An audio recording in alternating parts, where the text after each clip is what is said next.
आज हम लोग विश्वनाथ दशरथी राज्य के बारे में पढ़ने वाले हैं और इसी के तहत शुरू करते हैं आज का कार्यक्रम। तो विश्वनाथ दशरथी राज्य जी का जो जन्म है वह 15 अप्रैल 1943 को हुआ था। याद रखिएगा। तो मृत्यु कब हो गया? तो 16 अक्टूबर 2009 को इनकी मृत्यु हो गई। जन्म ठाव कहाँ था? तो भटपूरना, खतरास, धनबाद में ही इनका जन्म ठाव है। उपनाम क्या क्या थे इनके? तो उपनाम जैसे कि साहित्य में अगर आप देखोगे तो राज्य के नाम से आप इन्हें जानते हो, लेकिन जो तांत्रिक जगत में अगर आप देखोगे तो इनके दो और उपनाम हैं।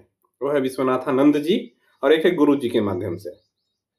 तो इनके टोटल 3 उपनाम हो जाते हैं, एक राज, एक विश्वनाथानंद, एक गुरु जी। इनके मम्मी का नाम देखोगे तो फूटा देवी है और पापा का नाम यानी कि डैडी का नाम मुखराम दसौंधी है। याद कैसे करोगे? तो दसौंधी जी के मुख से राम फूटा। क्या मैंने बताया? दसौंधी जी के मुख से राम फूटा, यानी कि इसमें तीनों ही कवर हो जाते हैं। मुखराम दसौंधी इनके पापा का नाम हो गया, दसौंधी जी के बारे में बात ही कर रहे हैं, और मम्मी का नाम हो गया फूटा देवी।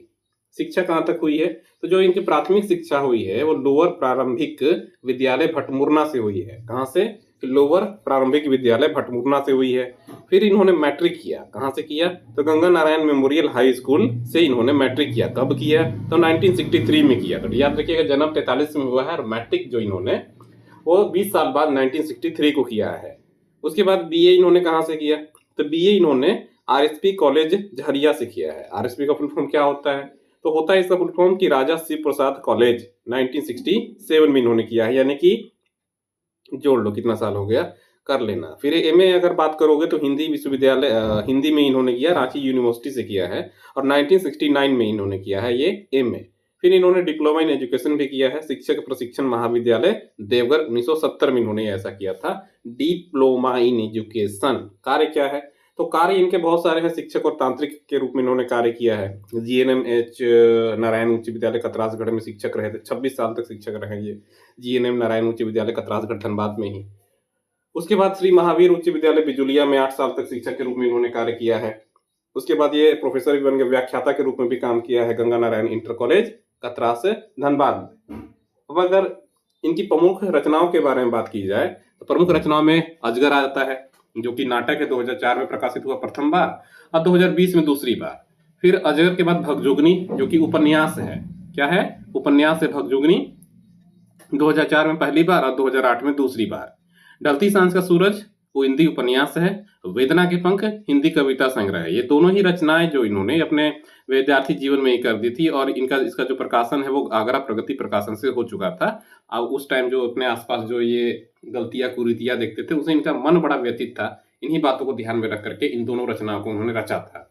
पुटुस और परास आपको मिलेगा, जो कि कविता संग्रह है, पहिल खोटा कविता संग्रह है, याद रखिएगा, जो कि 2004 बालेडी खोटा कमेटी से प्रकाशित हुआ है।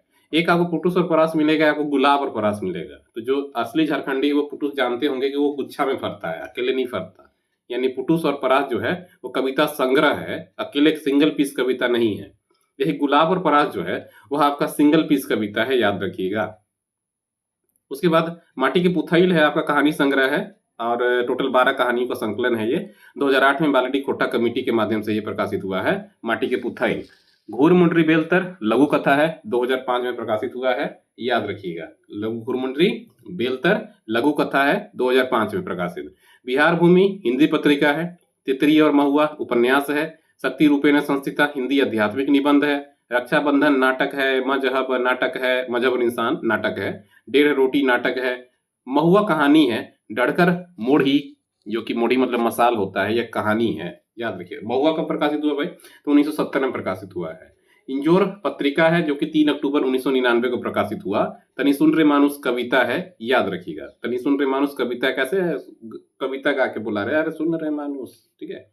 इसके अलावा इन्होंने तितकी खोटा पत्रिका का संपादन भी किया था, 1977 में इन्होंने किया था।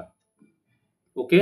और भी रचनाएं इनकी, जैसे कि आप खोटा साहित्य पुरोधा पानुरी जी, इन्होंने संस्मरण लिखा था, वो 2002 में प्रकाशित हुआ था।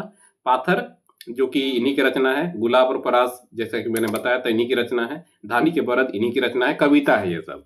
आगे हम लोग देखते हैं कि इनकी कौन महत्वपूर्ण पुरस्कार इनको मिला है। इनको मिले महत्वपूर्ण सम्मान के बारे में अगर आप देखोगे तो श्रीनिवास पानुरी समिति सम्मान, जो कि खोटा साहित्य संस्कृति परिषद बोकारो के माध्यम से 1999 में दिया गया। क्यों दिया गया? विविध विद्या में लेखन खातिर दिया गया, आने नहीं वाला, बस ऐसे ही मैंने लिख दिया है। श्रेष्ठ साहित्यकार जो है वो भारतीय भाषा साहित्य न्यास रांची के माध्यम से सैयद सिफ्ते रजी ने इनको दिया था, 2006 में दिया था।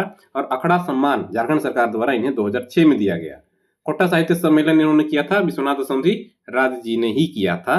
तो ये सारी छोटी छोटी बातें थी, बहुत सारी बातें हैं, और उन बातों को अगर सीखना है तो हमारे टेलीग्राम ग्रुप से जुड़िए, जेपी ग्रुप सर्च कर लीजिएगा, झारखंड परफेक्ट स्टडी ग्रुप। तो धन्यवाद आप सभी के लिए, धन्यवाद।